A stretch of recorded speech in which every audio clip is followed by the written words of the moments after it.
Hello, dear students. Welcome back to day 32 of our daily 5 study question series.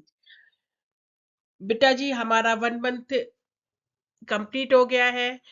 अब हम जो है next month के स्टार्ट कर रहे हैं डे 32 का. तो चलिए शुरू करते हैं आज के 5 question from the chapter electricity से. तो चलिए शुरू करते हैं बेटा. Question number 1. A boy records that 4000 joule of work is required to transfer 10 coulomb of charge between 2 points of a resistor 50 ohm. The current passing through it is. तो हमें इसमें करंट बताना है. गिवन है हमें W दिया है. W कितना है बेटा हमारा 4000 जूल और हमारा चार्ज है 10 कूलाम और R है हमारा 50 ओम. राइट बेटा हमें फॉर्मूला पता है W equal to Q into V और V equal to I R. तो V की प्लेस पे हमने आई आर रख दिया तो क्या हो गया Q I R and I equal to क्या हो गया बेटा W अपॉन क्यू आर. अब हमने वैल्यू पुट कर दी. W की हो गई 4000 डिवाइडेड बाई 10 इंटू 50. देन हमारा आंसर आ गया 8 एम्पियर. तो हमारा कौन सा ऑप्शन सही हो गया option C 8 ampere. Correct. Question number 2 is two wires of same length and area made up of two materials of resistivity rho 1 and rho 2 are connected in series to a source of potential V. The equivalent resistivity for the same area is. तो बेटा जी जैसा कि हमें पता है for same length and area of cross section R is directly proportional होता है V के ये रो के. तो for series combination equivalent resistance is R equivalent क्या होगा बेटा R1 प्लस R2. तो रो हमारा इक्विवेलेंट क्या हो जाएगा रो 1 एंड रो 2.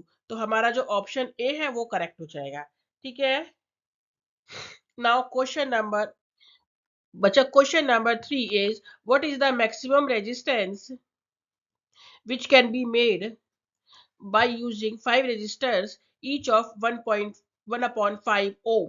राइट 5 रेजिस्टर्स को हमने ऐड किया है 1 अपॉन 5 ओम हर एक का रेजिस्टेंस है. तो बेटा जी सीरीज कॉम्बिनेशन में हमारा क्या होता है मैक्सिमम रेजिस्टेंस होता है. तो हम क्या करेंगे 5 के 5 जितने भी 5 रेजिस्टर्स हैं उनको किस में जोड़ देंगे सीरीज कॉम्बिनेशन में ऐड कर देंगे. यानी आर टोटल क्या हो जाएगा R1 plus R2 plus R3 plus R4 plus R5. यानी 1 upon 5 plus 1 upon 5 plus 1 upon 5 plus 1 upon 5 is equal to क्या हो जाएगा 5 upon 5 that is equal to 1 ohm. Clear. Number 4. The students carry out an experiment and plot the VI graph of 3 samples of nichrome wire with resistance R1, R2 and R3 respectively. Which of the following is true? देखिए बेटा हमें ये पता है बेटा current is inversely proportional to the resistance. Current जो है inversely proportional होता है resistance for the same potential. तो so high resistance would allow less current to pass through it which is shown by R3.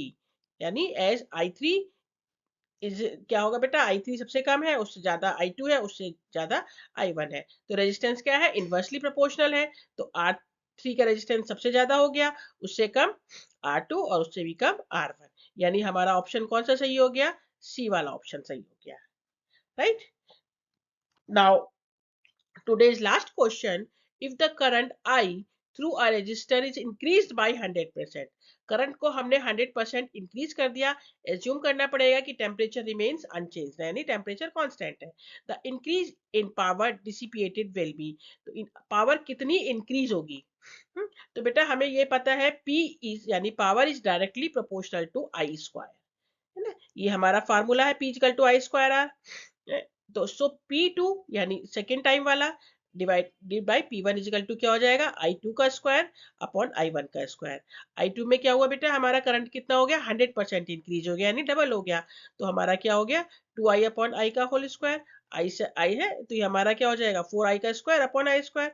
I square cut हो गया तो हमारा answer क्या आ जाएगा 4. राइट. अब हमारा P2 है 4P1. अब हमारा इंक्रीज कितना होगा परसेंटेज में निकालेंगे P2 minus P1 upon P1 into 100 यानी 4P minus P upon P multiply by 100 यानी 300%. यानी हमारा ऑप्शन कौन सा सही हो गया ऑप्शन सी. तो बेटा ये थे आज के हमारे 5 new questions from the chapter electricity से. कल फिर मिलेंगे इसी चैप्टर के साथ 5 नए क्वेश्चंस के साथ। यदि वीडियो अच्छी लग रही है तो please like share and subscribe करना मत भूलिए। Till then keep learning, keep growing. Thank you.